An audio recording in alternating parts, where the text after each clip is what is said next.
Welcome to a ride on the outside. MMA is full of people on the inside, but what about the ones that watch from beyond? Welcome to the MMA Outsiders with Tom Albano and Zain Bando on the Empty the Bench Podcast Network.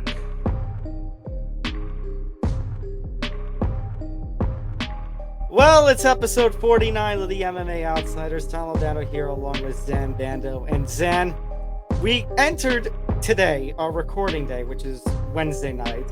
We entered it thinking that we were going to have one order. And then what seems to be a tradition of the ETV network sports shows, by the time the day ended, when we needed to start recording, everything just got flipped onto its head. Yeah, for those of you who have followed the network for quite a bit, not just with this show, the MMA Outsiders. Again, for those of you tuning in, welcome back. We thank you again for joining us for episode 49. But again, as I was going back to, for those of you who know the network's history by now, you guys know full well that when news breaks, everything has to pivot, and this is just another example. We'll get into why here in a little bit. Before we get into the start of the show, though, be sure to like and subscribe.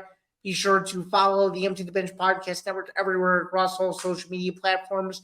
And be sure to hit that subscribe button as we are nearing very, very close to 500 subscribers. And be sure to turn on the notification bell.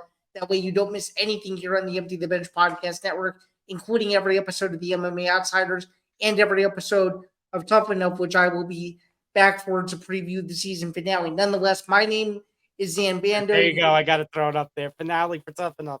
Before I forget, this Tuesday, it's our last episode of Tough 31, so it's our last episode of Tough Enough.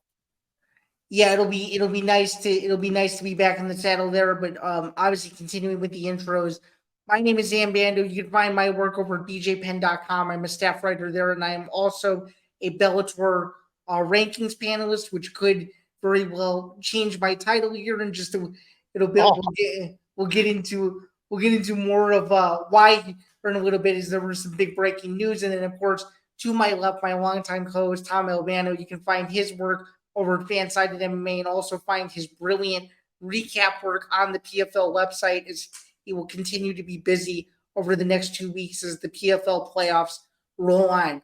Tom, it is time for another very, very roller coaster-esque episode of your show, and I'm looking forward to getting into it. So I guess without further ado, we can start from the top. Yeah, I think at this point we got to start from the top. So we've got Zuck and Musk. We've got Bellator 300. We got the Paul Diaz fight. We got Conor McGregor going off the deep end again. We've got, well, this was supposed to be the big focus of this, other than the Diaz-Paul fight. In our previews for this weekend was supposed to be Anthony Joshua versus Dillian Whyte. And now that's changed to Anthony Joshua versus Robert Helenius in less than a week. We're going to talk about all that and more. Zain, I think with all the stuff that we've got to do on this show at this point, I think we got to PTI this. So I'm actually just going to keep a timer on my phone here and just, hey, we got 3 minutes for each topic at this point. Yeah, and for those of you who obviously, all of you, I assume, that are listening or watching this are sports fans and know the format of PTI. And if you guys like this format after watching or listening, please let us know, and we will continue to consider doing it for further episodes. We're not saying we want to going forward. We quite frankly don't want to, but in situations like this, if you guys think this is a good idea, please let us know and we will consider it. All right. So let's start things off.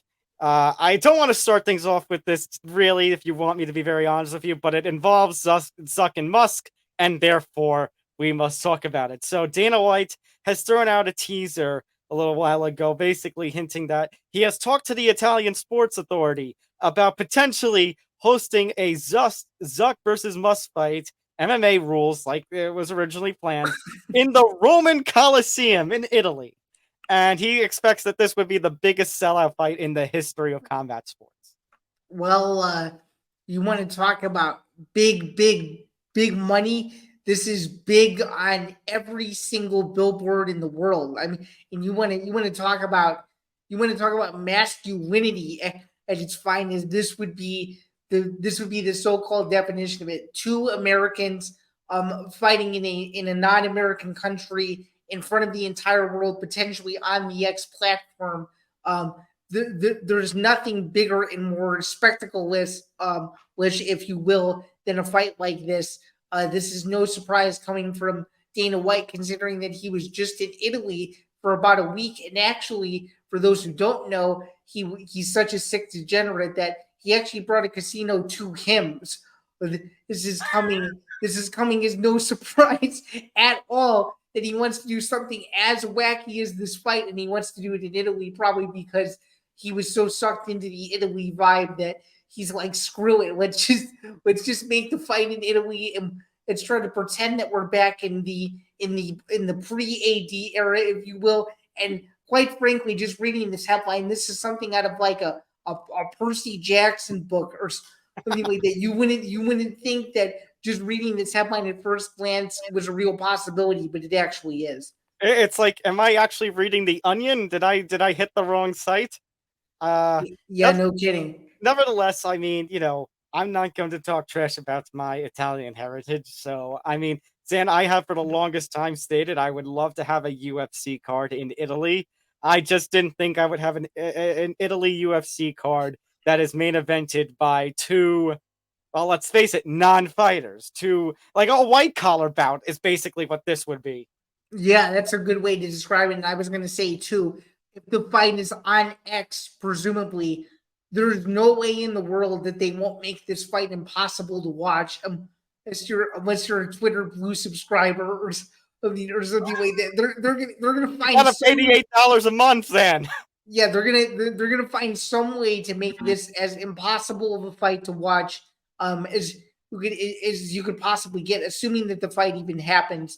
Tom, if you were a betting man at the Las Vegas sports books right now, what would be your set odds on whether or not this fight takes place in Italy, let alone at all? What do you think? I want to say no, but it's Dana White. Dana White, whenever he gets the crazy idea, he will try to find a way to make it work. Somehow, some way, Zain, despite all of what he says about, we don't do gimmick fights, Zuck versus Musk is a gimmick fight. Yes, it is, Dana. Yes, it is. 1,000%. And I just find it funny that this is the same man that could not get Fedor Emelianenko to fight Brock Lesnar in Russia in 2009, yet he's doing everything in his power to make this, so you know that this is a typical UFC business play. Nonetheless, I'll give you the answer as to why. It's all about the money and giving into their demands, which I guess both of them are willing to do.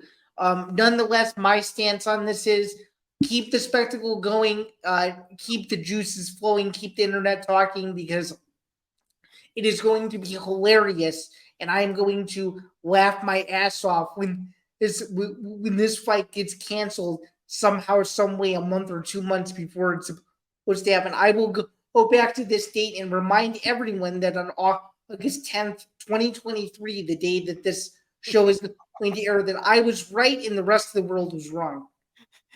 Because Musk, I don't know, Musk gets a boo-boo on his foot and his mommy decides, oh, no, he can't fight.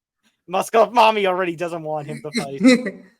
Yeah, actually, I'm curious to hear what his mom thinks now that this clip from Dana White is out. It'll be very interesting to see how this story transpires over the next few days. Although, to be fair, Zuck's wife is mad at him for building up supposedly an octagon in the backyard. Yeah, well, given that he's such an MMA fanatic, I'm not surprised. Nonetheless, pretty crazy news to kick off what is a crazy news cycle. And I know I'm repeating myself here, but it literally has been a crazy news cycle in the world of MMA, because another massive story broke today. Bellator 300, yes, our good friend Dylan Rush over at Cage Side Press hinted at it a couple weeks ago. San Diego being one of the 3 locations for Bellator's monumental event. It'll take place October 7th.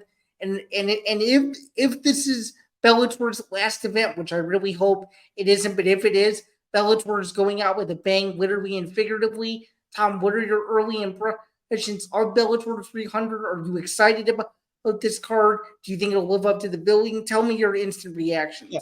So, Zain, actually, before we do, we have to give a shout out to your colleague over at BJ Penn in Cole Shelton, because That's true. the original story we were going to do was going to be Cole's report that came in follow up to Dillon's. Of course, we had Dillon on a couple of weeks ago, and basically, the original report from Cole was that the Nurmagomedov Primus fight was official. However, he did hint of multiple title fights because this could be the final Bellator card. And Dillon himself, when he sat with me, Zan, that one part of the episode where you weren't there, he basically said, at this point, go all out and make it 4 title fights. And guess what? Bellator did. Bader Fasel, yes, I think you needed that. You needed, if this is going to be your last card, especially of a 300, you need a heavyweight title fight. Bader Fasel is that fight.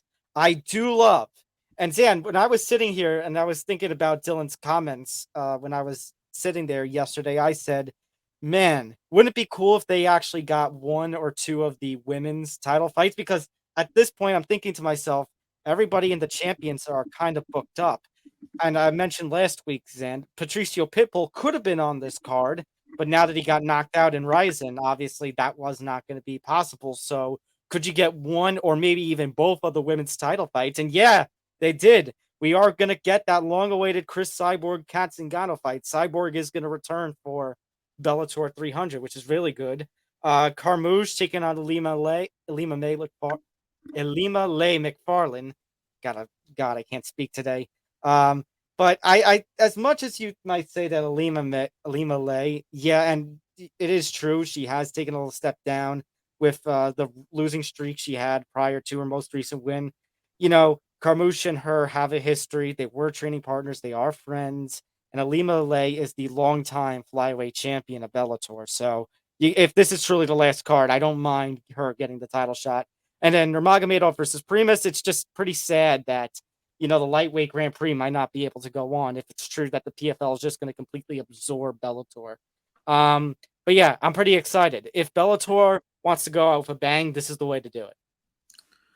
Agreed. So if there's going to be 4 title fights in Europe, this is more so an opinion-based question. Now that we know and it's confirmed that there are 4 title fights, when you look at what a potential Bellator 300 rounding out the main card option could look like, let's take a hypothetical and say that they might do a 6-fight main card. In your opinion, in terms of non-title fights, who else do you add to the bill that is going to be the Bellator 300 main card, in your opinion?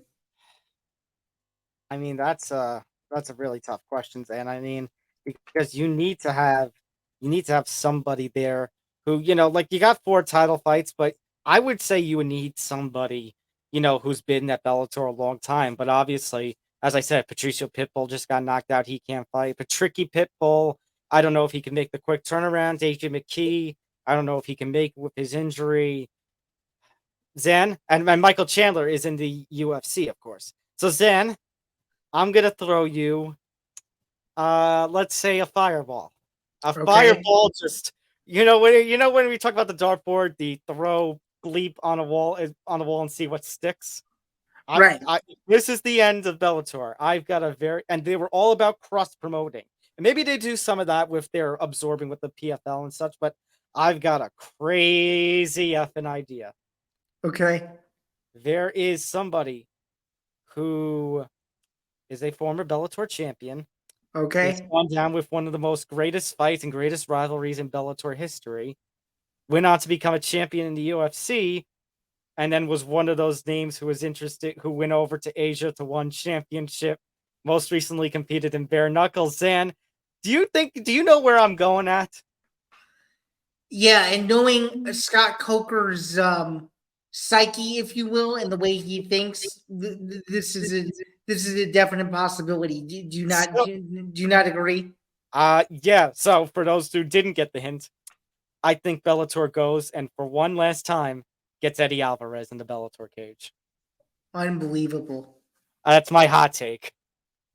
Okay, so what are we gonna do with the Sergio Pettis Patchy Mix fight? Are you surprised to not see that on there? In a way, I guess I am, yeah, but I guess I am, Zan, and I'm sitting here thinking about it, considering that they're going to go with Nurmagomedov Primus, which maybe that was the plan anyways, was to get him in the cage in October. But like I said, it's just a shame because I don't know if PFL is going to honor, and I doubt they honor the tournament because of how the PFL structure works. So I guess it would make more sense now you say that we should have gotten the undisputed bantamweight title fight between Mix and Pettis. Do you think we're going to get a surprise and have them at a 5th title fight, or do you think they're going to stick to 4? If they had a 5th title fight, Zan, this is going to be probably one of the. I mean, it's already a very big and historic card for the proportions of what it could do with Bellator MMA outside of the cage. But if you had a 5th title fight, Zan, I mean, now you're bringing it to another level of hype and anticipation than ever before. Yeah. Are you surprised that Bellator did not try the pay-per-view model and decided to remain and stick to Showtime for this one? I thought they were going to do something a little bit extra. I think they still could do something extra. I was surprised in terms of the viewing methods, though, that they kept it consistent. What do you think? I think they still could do something extra. But I guess maybe the idea is, okay, if this is the end, we go out with a bang, and we basically don't put it on pay-per-view to say thank you to all the fans. Like, it's already premium enough that it's on Showtime. I would have loved, Zan, if this card was on CBS, but it's just going to be on Showtime. For sure. And just my quick 2 cents, I was hoping that Bellator 300 would be in San Jose, just considering that Scott Coker has a relationship with San Jose. That's where Strikeforce was. But to see it in California, which is basically one of the birthplaces of Bellator, makes all the sense in the world. And I mean, when I say this, you feel the same way too. If this is the last Bellator event, and we've said it several times in the show, my sincere thanks does go out to the entire Bellator PR team. I've said it several times on this program. They truly are, in my opinion, the best in MMA at what they do. So I truly do hope that there are homes for them elsewhere, whether that is the Professional Fighters League, assuming the merger does happen, or somewhere else in the MMA space, because all of those guys deserve it, including all of the Bellator fighters that have come through, everybody in the current roster, just the whole organization. I have nothing but good things to say, and will always have good things to say. And thanks to them, as I always say in the intro, I am one of 24 different rankings panelists. So truly, it feels like an end of an era for a lot of us, but I hope it's the start of an era for several others. And if this is the last Bellator event, to me, it should be a good one. Yeah, and we'll give more deeper thank yous to Bellator if this truly is the end. When Bellator 300 does come around, I'm pretty excited for it. I am too. I'm also excited because actually that's my first, long weekend at my out of podcast job. So I can actually sit down and actually watch and enjoy it. Oh, that's great, and that's good for us too, because there's no major UFC that weekend. That's true. All right, let's go to the stories then that we were supposed to lead off with before all this craziness. Jake Paul scores a, look at that word, one-sided decision. I sat here, Zan, and well, now I have all this egg in my face because I sat here and I said that Nate Diaz was going to win, maybe stop Paul late in the fight. And I said that basically Nate Diaz was the best chance that any MMA fighter had of pretty much finishing Jake Paul. Well, my hope has just run out. And there's nothing else I can really say, Zan, except Jake Paul. I mean, say what you will about him hand-selecting his fights, picking the older guys, picking the retired guys, picking the guys with no experience, no striking, aren't as good strikers as they are grapplers, like a Woodley or an Askren. But he has made everything work in his favor, and he rebounded in a huge way from that Tommy Fury loss. Yeah, he sure did. I'll admit it. You'll admit it too. We both stayed up to see it, of course. And just out of curiosity, given the spectacle that the fight was, before we get into the actual fight itself, what were your impressions of the entrances of both Jake Paul and Nate Diaz? Do you have any sort of comments regarding? Okay, the Tank coming into the arena was funny. And then Morganson got an absolute kick out of that. But it was just very bland. I thought they were going to be more over the top than they were. Really. And any impressions of E40 supporting Diaz through and through? I thought that was funny. That was funny, yeah. And I have to admit, just on a broadcast perspective, that's one of the worst broadcasts I've ever seen in professional sports. DAZN did a horrible job. Did you also notice that they kept showing the person that they thought was Nick Diaz, but wasn't Nick Diaz the entire event? I mean, Zain, the cherry on top was just when the real Nick Diaz showed up at the end for an interview with Todd Grisham and company, and you could tell, Zain, he didn't even need the sunglasses. I mean, he had the sunglasses there. It didn't matter. That man was high as a kite. He wasn't high as a kite. He was drunk as a skunk. He was not there. The lights were on and nobody was home. No, that's true. Okay, jumping to the fight itself, this was a pretty one-sided decision, as you said. I scored the fight 8 rounds to 2. How did you have the fight? I think it was something like 8-2 or 7-3. It was, but also you have to remember, we also had a 10-8 round in there because Nate Diaz actually got dropped by Jake Paul. Yes, I cannot believe those words just came out of my mouth. Which 5 years ago, you or I would have laughed one another out of the room if you were even remotely. Because 5 years ago, Jake Paul was still a YouTube and star. If you would have told me 5 years ago that Jake Paul would be dropping Nate Diaz in a professional boxing match, I would have said, what year is it? 2035? I know that actually, Zain, we're 5 years, not to the day, but exactly the same month in August 2018, when Jake Paul had that amateur fight. When the KSI and Logan Paul had their fight as the main event. When he fought Anson Gibb. Yeah. No, when he fought Deji and the amateur fight. Yeah, exactly. Yeah. So it's just absolutely. I mean, Zain, I thought he was going to get stopped in the first round. The way that first round was going, how Jake Paul was seen off. I'm like, I texted you in all caps. What the hell is happening? It's true. You weren't off your rocker per se that night, but when you were texting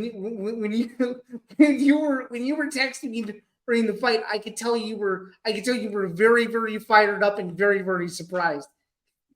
Yeah, I was more than surprised. I mean, I get it. It's Jake Paul, and like we talked about the selectiveness of like opponents and such, but I mean, it's still Nate Diaz. Like I said, Zain, he was still fighting in pretty decent fashion, like how he did against Tony Ferguson, how he almost had that, he had that scary moment against Leon Edwards in the 5th round in their 2021 bout. Like Nate Diaz he's still a G. He's a competitor. And here's Jake Paul getting him stopped in the first 3 rounds, let alone just the first round altogether. And it was absolutely one-sided. There was no question who won that fight. Now, Nate definitely towards the end did make it a little more entertaining. Like I said, I can't believe, Zain, it didn't go like I said, in which Nate Diaz was just going to basically take the glove off and do the Stockton slap to Jake Paul. Which he nearly did. And he nearly did. You could tell he was winding up for some of those too. You could tell he was going to wind up for a combination of the Stockton slap and the middle finger in the same motion. As I nearly predicted a week ago. So, Zain, one thing before we move on to the other part of the story, here's my question. Okay. What do you think is next for Jake Paul and Nate Diaz? Because they teased that, hey, Jake Paul said, hey, I'll give you $10 million. Come over, we'll go over to the PFL and we'll have a mixed martial arts fight as a rematch. Although Jake Paul also said, as an alternate option, maybe go to Tommy Fury, win back. Nate teased potential move back to the UFC, potentially the McGregor trilogy. What do you think is best and next for both of these guys? Yeah, I don't see realistically how, and I don't mean to take a dig at the PFL, but I don't see how realistically, with everything the PFL is going on, I don't see how the PFL can take a risk in making Jake Paul versus Nate Diaz in the Professional Fighters League just considering that Nate Diaz, even though he's independent in other interviews prior to the fight, he's praised Dana White and he's praised how much he's done for him. I don't see how he's fighting in another MMA organization except the UFC or except retirement. So I don't see how the fight happens from that perspective. And of course, Dana doesn't want to do. Sorry, Dana doesn't want to do any business with Jake Paul, of course. No. So I think the most logical thing that's going to happen is Jake Paul is going to rematch Tommy Fury. And I think Nate Diaz is going to go back to the UFC and he's going to sit and wait. And if the Conor fight's available, he's going to take it. If not, he's out of there. That's what I think. And even though the Nate Conor fight is going to be 6 or 7 years too late, if it's going to do big box office numbers, and you and I both know Nate likes a lot of money, there's no way that if the money isn't right, there's absolutely no way you don't see Nate Diaz taking some sort of massive deal to make a massive fight with Conor happen or another huge name. I think at this point, Nate's just trying to get in with the biggest names possible to make the most money possible because he knows he's doing it more so for an entertainment value and not more so to improve his career stock because he's done everything he's ever wanted to do except be a world champion. So, for sure. And actually, Zain, the reason that another reason that might bring it up, the Conor Nate thing about how that could be a realistic possibility is that Ariel Helwani announced earlier yesterday on the MMA Hour that, according to him, Conor has 2 fights left on his contract. So you assume Conor has the tough fight or whatever this fight will end up being late this year, early next year. And then there's that one last fight on the contract, a potential retirement fight. I mean, potential double retirement fight, McGregor Diaz 3. I think it kind of writes itself. Yeah, I think it writes itself. And the UFC is looking for a main event on Super Bowl weekend in Vegas. So my argument is look no further than a non-title fight between those two. There's your Super Bowl weekend main event in Las Vegas. All right. Speaking of Conor, since we're going to get into that in the next fight, let's talk about the other parts of the story. So, Conor McGregor chose to steal the spotlight from Jake Paul and Nate Diaz because, of course, he did. So, he goes on to X, aka the FKA Twitter. One more time. X. And so he goes on a drunken tirade and starts going after Jake Paul and calls him, well, 2 very unflattering terms. Let's leave it as the R word and the W version of the N word. Trying to PG this as best as I can. Yeah, we're trying to PG this as best as we can, and we want to make very clear that we do not condone anything that the ex-UFC champion / proud Irishman said. When I saw this, I had to screenshot it and send it to you because I'm like, there's no way he's keeping this up. And then of course you said he deleted it, so I sent it to you. And were you surprised? Were you taken aback? Because it seemed very much so like you were. What was your immediate reaction when I forwarded you what he actually said? I guess I shouldn't be because it's Conor McGregor. But at the same time, I guess I don't like when people use that word. And I'm not referring to the W version of the N-word one. I'm talking about the former one, the R word. I am not a fan of when people use that word. It is just absolutely, it's insulting to those who have mental disabilities. I've been around those kinds of people, and it's absolutely insulting. So it's shameful. It's shameful for a former UFC champion to act like that. But at the same time, it's Conor McGregor, and that's how he's gotten his money. And you know what Dana White's going to say, Zain? This is the fight game. People say mean things to each other. Yeah, he's probably going to pull that card again and again and again. Okay, so moving on to the elephant in the room, which is this December 16th date, which we really have no idea what's going on with that. Dana's saying the fight will happen. Conor McGregor is saying the fight won't happen. We obviously don't like to speculate on this program very much. We like to share what the news is when it is officially announced. But in this case, we're now in early to mid-August, and we still don't know what the heck is going on with December 16th, what the main event is, anything like that. My guess is they're doing everything they can to make sure the fight happens, and I think it's more so just a timing issue and B, a USADA issue. I think those are the two things. But then again, as we've alluded to, Conor McGregor more than likely will get an exemption. But to me, I just think, as you've alluded to me off the air, they need to make a decision, and they need to make a decision fast. And I'm going to go out on a limb and say this fight does not happen when it's supposed to, and they look for a different main event for December 16th. And I actually think this fight very well could get scrapped altogether, but I hope I'm wrong in about a week, so there's that. I mean, I was long thinking about it, Zain. I mean, the McGregor-Nurmagomedov fight got only announced on like 2 months' notice. So could it realistically be announced in October and happen in December? Yeah. But like you said, there's going to be the USADA issue. Conor, like, he wasn't out of the USADA pool when he was away for all that long because he went away for the Floyd fight and everything. This is a case where he did retire and pulled himself out of the USADA pool to get treated for all that treatment for the broken leg that he suffered in the Poirier trilogy fight. So, is he going to get the exemption? I would not be surprised.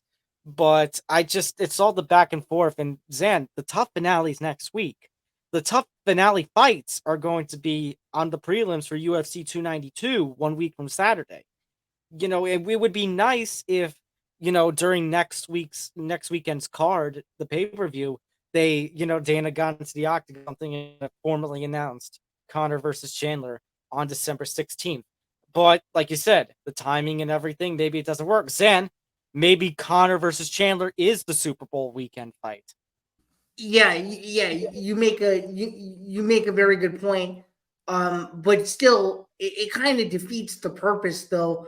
Going back to our original argument, going all the way back to the beginning of this Ultimate Fighter season, it almost defeats the purpose of the coaches fight, because if the coaches fight's not going to happen in a timely manner, what's the point of putting together all the money to make a season happen when the fight isn't going to happen when we relatively think it's supposed to? Quite frankly, this fight should be happening next weekend, but it's not happening. And right. What did I say? What did I say months ago when they first announced the tough season, these coaches, and the potential of 292? But the finale, I said it's Boston. It would make perfect sense for Conor to fight there because of the because of all the Irish heritage in that town. Yeah, and he hasn't fought there in 10 years. Right. So I said this would have been perfect, but I understand the appeal of Vegas and everything, and that's really his home and such.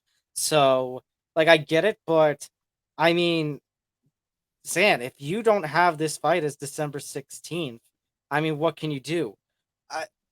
It's the fact that you let Jones versus Ngannou, Jones versus Stipe, and the Colby versus Leon, we assume co-main event, out of the bag for the Garden. You can't take one of those fights away and give it to Vegas. At this point, you technically could, considering the Colby Leon fight has not been officially announced yet.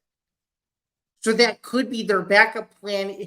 If this Conor Chandler fight doesn't happen, you slide the Leon Colby fight in as the main event for December 16th. It could. I mean, maybe you're right. Maybe it's Leon versus Colby. It's just now. But let me put it to you this: now that Jones versus Stipe is announced for the Garden, now you can't take that away. You can't tell the Garden, oh, now you're going to get Leon Colby, because let's be honest, tickets are already on sale. Right, tickets are already on sale. And why would someone here in New York go to a fight like you're hyping a two greatest of all time fighting in the main event, a potential double retirement, and then that gets swapped out for Leon Colby, and Colby hasn't fought in a year and a half and is getting a title shot off that. Technically getting a title shot off a win of Jorge Masvidal, who isn't even active anymore. Yeah, it's pretty wild to think about. And this is something that I think the UFC forgets sometimes. And is the path to a title shot. Right, but Zain, and there was that report that prior to the UFC 293 news, which we'll quickly go over in a little bit, they were looking at potentially Yuri versus Alex. So, if you don't have this fight, maybe considering how most of the other champions are booked for the next 3 months, you may not have a choice, but you might have to make December Yuri versus Alex. Which, as I just alluded to a second ago, the clock is ticking, like literally ticking, and you need to make a decision ASAP because people need to make winter vacation and Christmas plans like relatively soon. This is the time that you start making those plans. So they need to make a decision and they need to act fast no matter what it is. All right. We're in the second half of this show. Zan, we're going to go at a little more quicker of a pace with some of these headlines. Let's make mention of the PFL playoffs. We have 2 of our final fights already. We're going to have Joshua Silveira versus Impa Kasanganay in a light heavyweight title fight. Shout out to Impa. Excellent finish. Excellent stoppage win. Silveira, solid with himself. Gabriel Braga versus Jesus Pinedo in the featherweight title fight. I told you. I said he would do it and he did it. I told you he would do it again. With a caveat, he missed weight for the Velvet Jenkins fight. He had to get the finish. I know. But still, I had a weird feeling that would happen, and thankfully it did. Despite the weight miss, he is the story of the PFL season. Needing the first round finish against Lognane because Lognane was fighting for a spot and Chris Wade was watching to see what would happen. He needed Pinedo to win in the second or third round, and Pinedo gets the first round finish to take their spots. Obviously, Chris Wade managed to get in anyway because of Movlid's injury. And then Jesus Pinedo, and I said, Zan, it was Bubba Jenkins' greatest opportunity to potentially win a PFL championship. And Jesus Pinedo makes it look easy against him. So is this spelling of a sign, Zan, that Jesus Pinedo might defeat Gabriel Braga? Well, at this point, I'm not surprised anymore, but I can tell you this. I'd be willing to bet a significant amount of money if I really wanted to, that Gabriel Braga versus Jesus Pinedo on August 10th, 2023 will not go the distance when they fight. I don't think it will. I don't think it will either way. And I would say you're gonna find this crazy, but I actually do think Jesus Pinedo wins the PFL season now, given that this is the matchup. At this point, Zan, it's not crazy to think about. And there's no way we can't support Impa Kasanganay here, considering that I would love to see him back in the UFC at some point. So I interviewed him before this fight. I'm so happy that somebody I interviewed didn't lose. That's good, and you know my interview track record is pretty good, so that makes 2 of us. So there you go. Sure. But yeah, my early picks, I like Pinedo by TKO, and I like Impa by decision. Although Joshua Silveira, as I mentioned before, is no slouch on the ground, so don't be surprised if this fight goes into the later rounds and maybe either guy gets a late finish. Nonetheless, 2 very exciting PFL playoff finale fights, although none of the names are sexy by any means. Impa Kasanganay is a guy to watch, and for those who don't know who Jesus Pinedo is, you'll know who he is for sure after his fight with Braga is over. So the PFL should be very happy that they are closing out 2023 on the eve of the PFL Super Fight division with a bang. For sure. Cory Sandhagen also competing this last weekend, getting the win over Rob Font. Obviously a short notice fight. Rob Font jumping in on a couple weeks notice in place of Umar Nurmagomedov. Sandhagen, I mean, when I say grind, it was a grind. It was a grapple fest where Sandhagen basically dominated in the grappling game, and not a lot of people were happy about that. There was that sub-story about Dana White walking out in the 4th round. And then we find out, Sandhagen tore his tricep in the middle of the fight.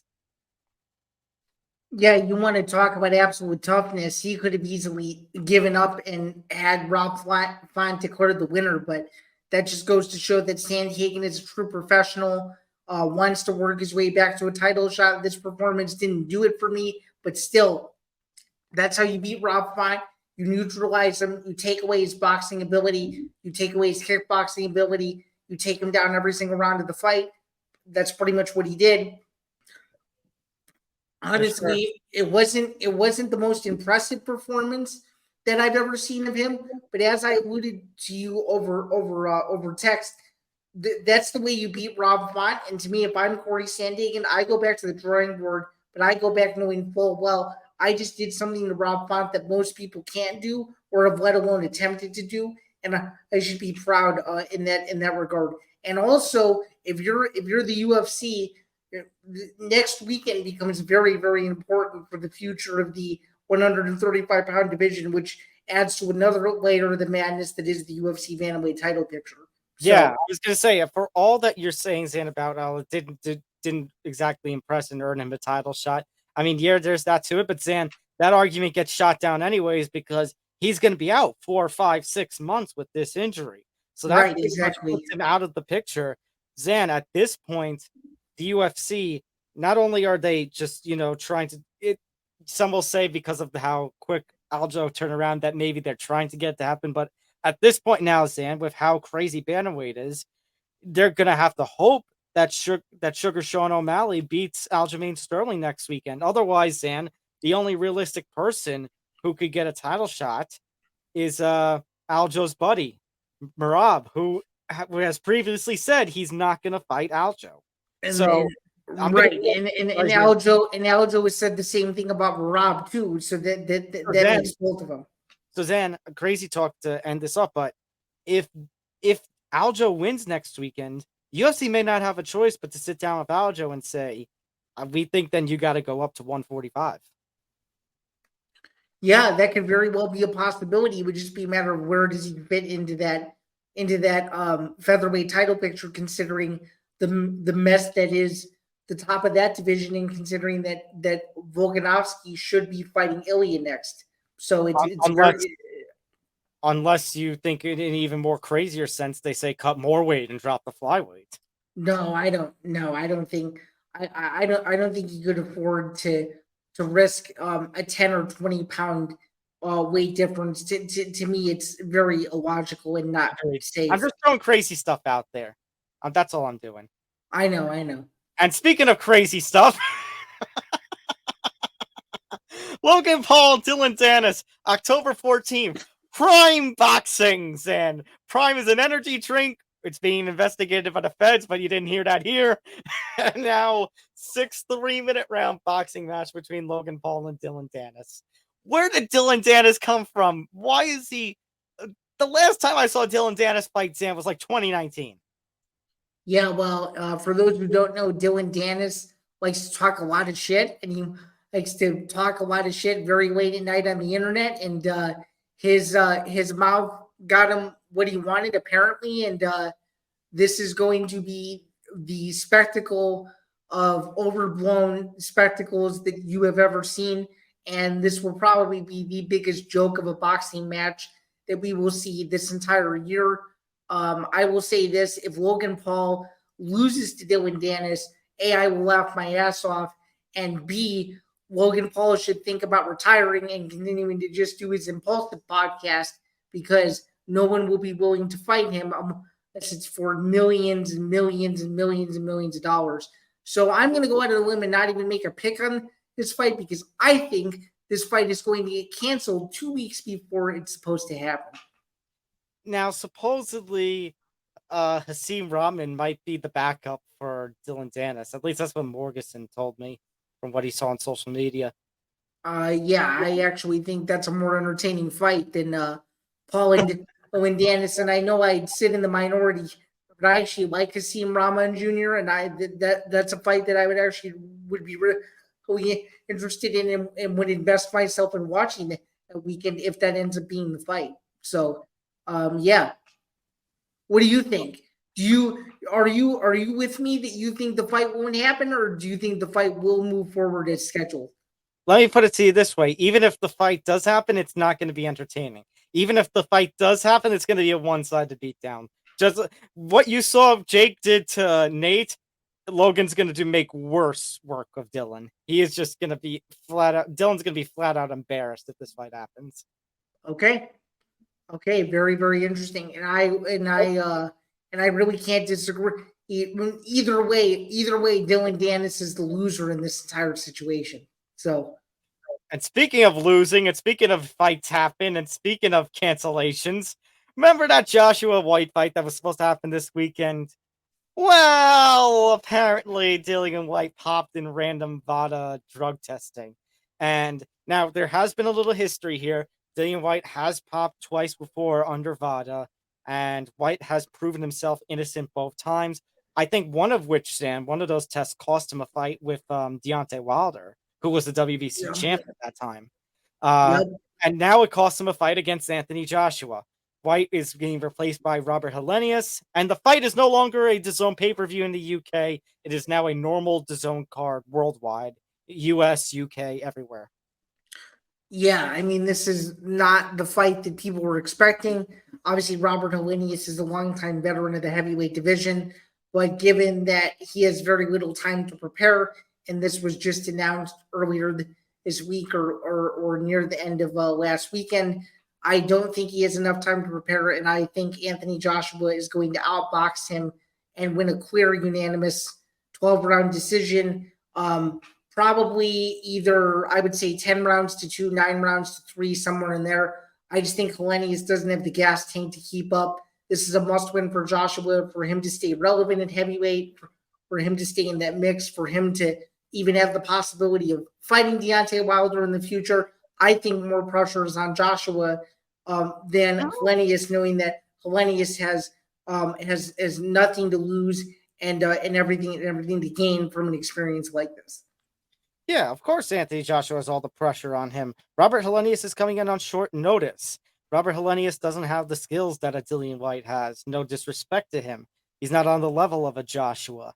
Now, granted, Sandler, one thing is Joshua has struggled against short notice opponents. Taycom, do you remember him versus Taycom in I think it was fall of 2017, which it went to the 11th round? Yeah, it's one of the first Joshua fights I ever watched. Yeah.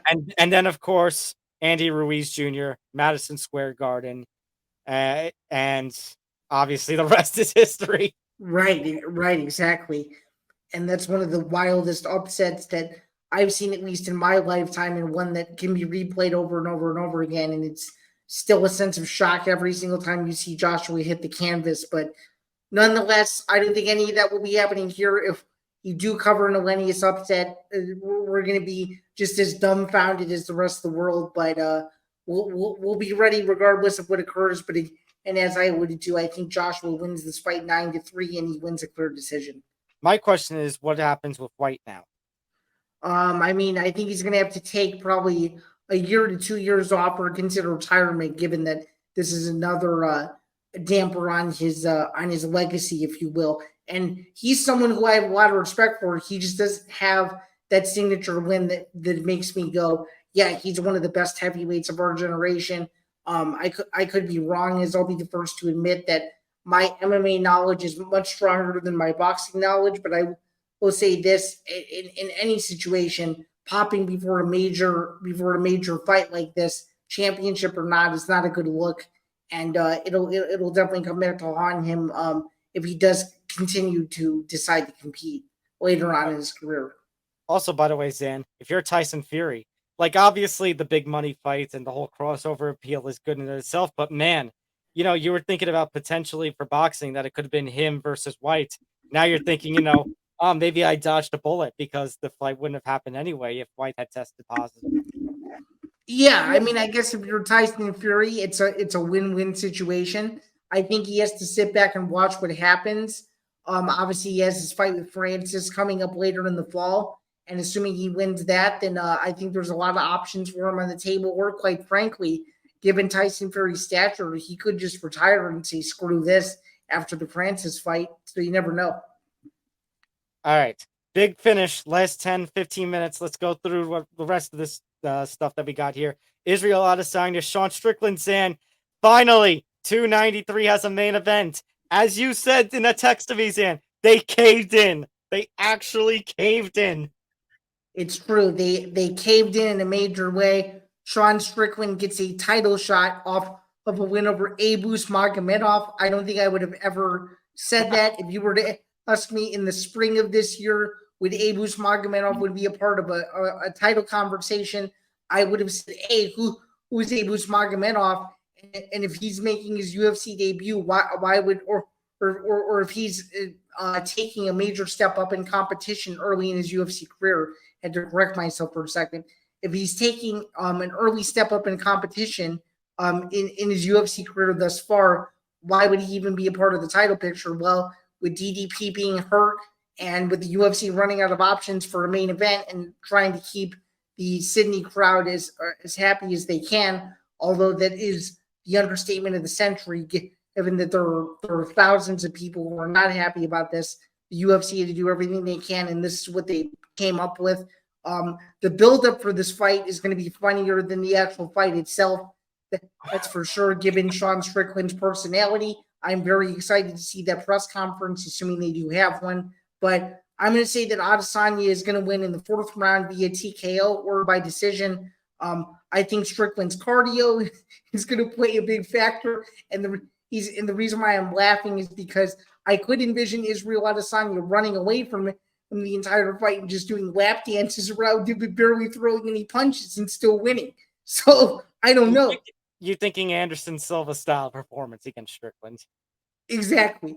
Yeah, I definitely see your take, Zain. I agree. Either it's going to be a late finish for Adesanya or it's going to be a unanimous decision. I kind of want to lean to the latter, but yeah, I feel like UFC had no choice at this point. Like I've been saying, Zain, they shot themselves in the foot booking Sydney in September.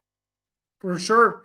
And as you alluded to, it should have been Valentina versus Alexa Grasso in Vegas being elevated to the co-main event, but the UFC decided not to do that. So no, I mean that the Mexican Independence Day card should have been the pay-per-view. Yeah, that's a very good point, and it's true. And for those who don't know, that event is a rare UFC fight night that'll be free on ESPN Plus from the T-Mobile Arena of all places, and that is your main event. For sure.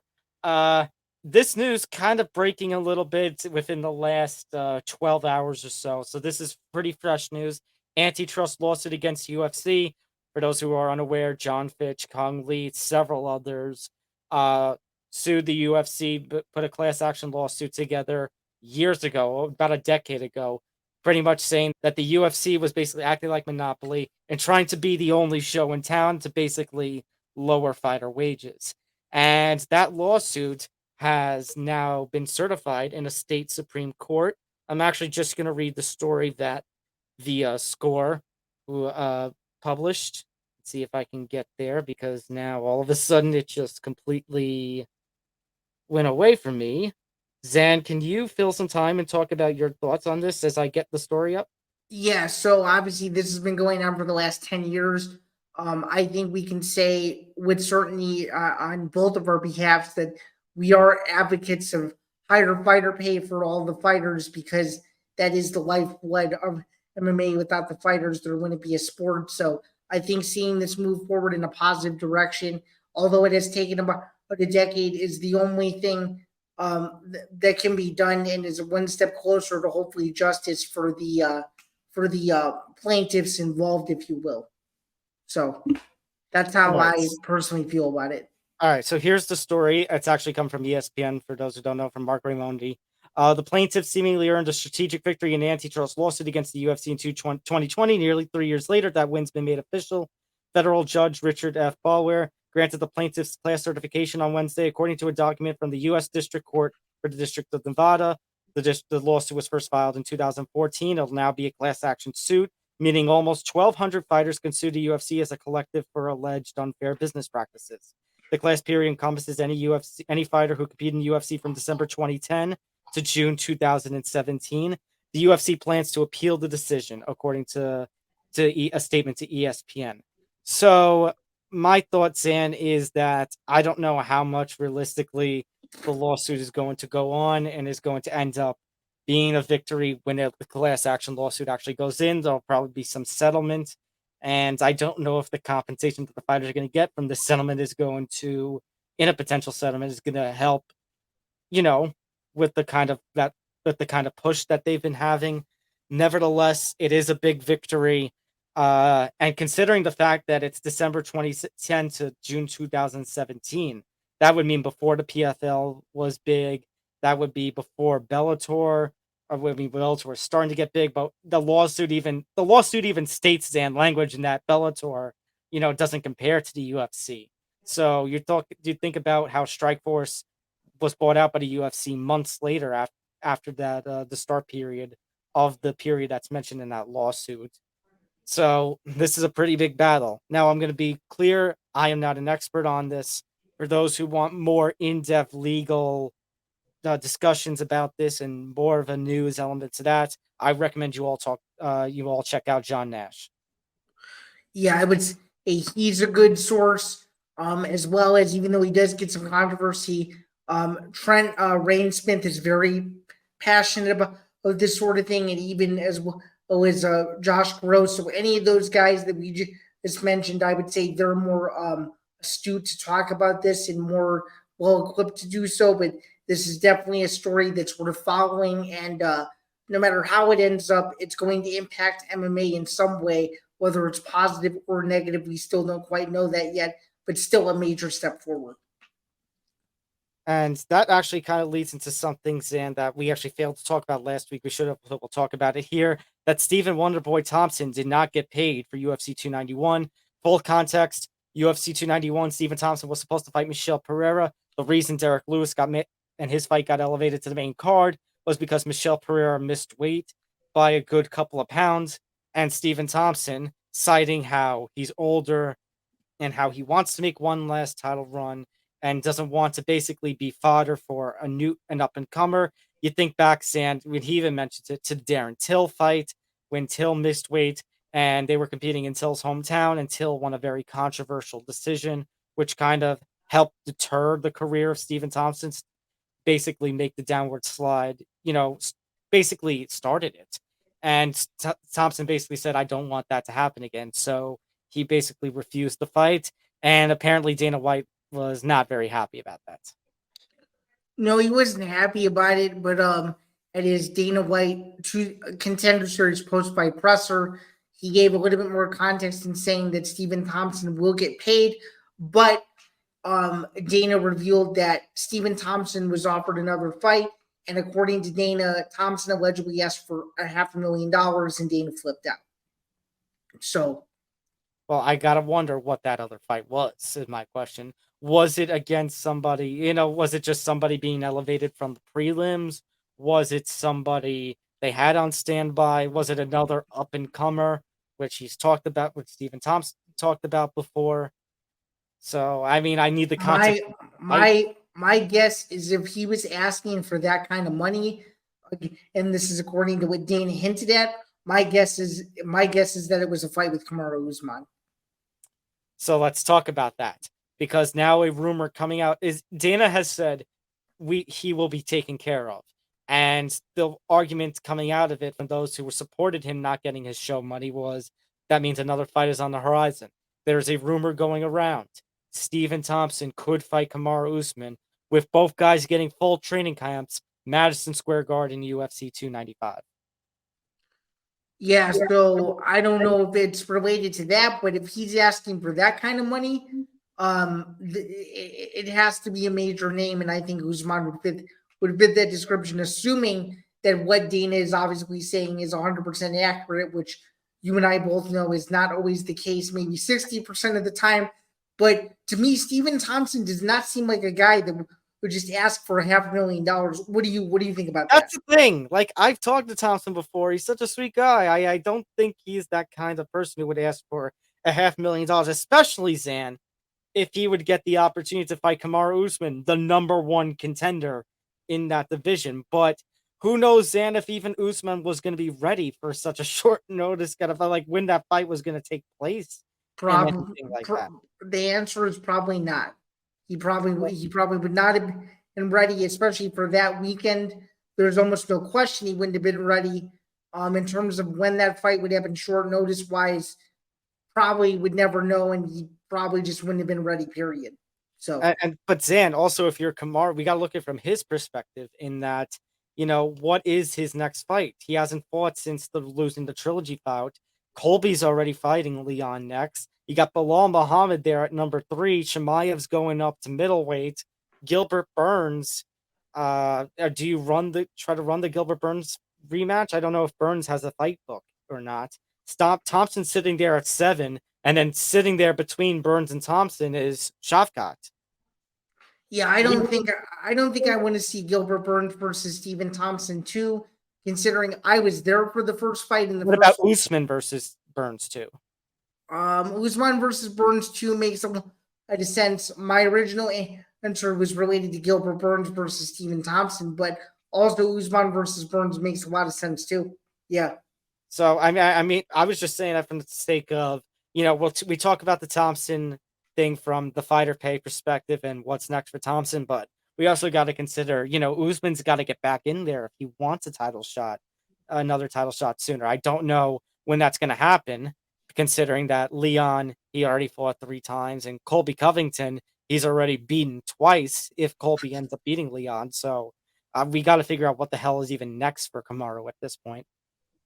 Yeah, I think that's a story that is definitely going to continue to develop over the next several weeks and months because he definitely needs a fight, especially coming off back-to-back losses to Leon Edwards. But yeah, definitely a lot of chaos in the UFC welterweight division, no question about it. All right, very quickly, Zain, 3 very quick stories as we're here in overtime. Clarissa Shields, she has signed a long-term MMA deal with the Professional Fighters League. The PFL officially has announced. I mean, this is huge. I mean, and you talk about the acquisitions of Jake Paul and Francis Ngannou. This is another massive name, another huge star in women's boxing to go along with Amanda Serrano. But this is what the PFL was talking about when they said they were really focused on global expansion. They were really focused on making all of these announcements before talks started to ramble up with Bellator, and they are doing exactly that. They are keeping the promise of the MMA community, and this is just another layer to that. So congratulations to Clarissa Shields, who does have a little bit of MMA experience as well. So it'd be nice to see her back on a different stage, still in combat. But this is definitely big news for the PFL and all positive, in my opinion. I mean, she had 2 fights in the PFL a couple of years ago. They weren't the greatest fights. She did get a comeback late finish in one of them. Lost the second. Obviously, she has more, she doesn't have the kind of MMA experience in that, the MMA training, I guess we can say, of an Amanda Serrano, who had 2 fights in Combate, but still, Clarissa Shields, big name, big get for the PFL. They are continuing to, make the big impacts as when it comes to their signings and such. All right. We got absolutely. All right, we got 2 previews just to quickly go over. Bellator 298 before we get to 300. We got 298 this weekend. Logan Storley, Brendan Ward, their main event. Yeah, I think Storley out wrestles Brendan Ward and wins a decision. What do you think? I'm going to stick with that as well. Logan Storley, hell of a talent, was an interim champion. He's obviously not going to get another shot if all the reports turn out to be true, if Bellator 300 is the end. But, a good fight for both of these guys who, maybe they get scooped up by the PFL to compete in the welterweight division, or maybe, just to have a look at prospects elsewhere. 100%. And then, of course, you got UFC Vegas 79 on Saturday. Bellator's on Friday, UFC Vegas 79 on Saturday. Your main event, Vicente Luque, Rafael Dos Anjos. Yeah, this is going to be a vintage RDA performance. Big step up in competition for Luque. Good learning experience. RDA via 3rd round submission. I'm going to say arm triangle choke in a very, very competitive back and forth scrap. What do you think? I know there are a lot of concerns about Vicente Luque and his health at the moment. But at the same time, you're right that, I think Vicente Luque is a hell of a talent, a hell of a striker. I just don't know if the experience and the grappling of RDA is going to be proven to be too much. I'm going to go RDA by decision, unanimous decision. Okay, so we both agree on that wavelength there. Absolutely. All right. We are finally done. All that content, and somehow we were able to get through it all. Just one more time, tune in this Tuesday for the finale of Tough Enough, The Ultimate Fighter Aftermath. We'll be on at about 11:05 Eastern Time to basically talk about the last episode of Tough 31 and preview both of the Tough finale fights that'll take place on the prelims of UFC 292 next Saturday. Yeah, so be sure to tune in for that. We hope you have enjoyed that show despite my my absence and Tom holding down the fort. But I'm excited to return to that show next week and make it happen and preview those fights. Before we get out of here, Be sure to like and subscribe. Be sure to follow the Empty the Bench Podcast Network all across social medias. Be sure to follow the MMA Outsiders across social media platforms at MMA Outsiders ETB. Again, my name is Zain Bando. I'm a staff writer for BJPenn.com. You can follow me at ZanBando99 across all social media platforms, including X and Instagram.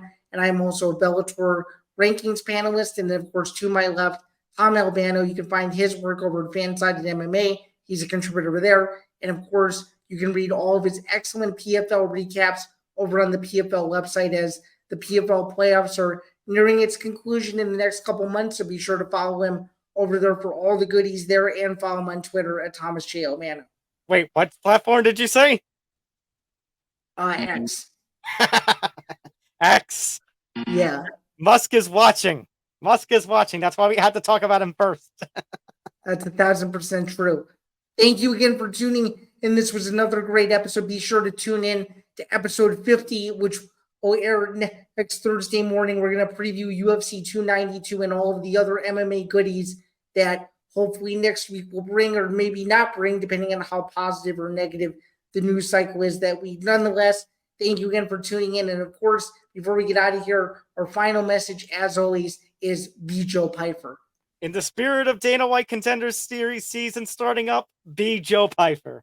Be Joe Pyfer, fight your ass off, and do everything you can to earn that finish and earn that UFC contract.